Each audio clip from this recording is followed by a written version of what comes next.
Inyalo mana leronwa. Erokamano ahinya jatelo. Wach maduong' ahinya ma anyalo wacho en ni lwasi mar timo ohala e Kisumu ok anyal wacho ni osebedo marach ahinya, mak mana ni kochopo ndalo moko to ok obedga maber ahinya. An awuok sub-county miluongo ni Muhoroni, to chakre yiero mar 2007 nyaka yiero mosetimore ndalogo te wasebedo gi problem ma iluongo ni political hostility. But Gavana manyo wan go masani ni to osetemo kabisa mondo many investors okele Kisumu County.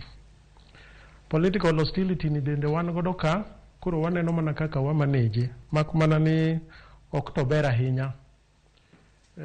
Ka nyalo chiwo ranyisi, higa mar 2007 toke kono, chakre ga 6 kadok chien, Kisumu ne nigi investors mang'eny sana, moloyo to Waindi. Muhoroni ne nigi investors mang'eny kabisa, moloyo to dhoudi mamoko ma ok joluo. To yiero nomiyo gima notimore toke nomiyo ji odwa dar kabisa.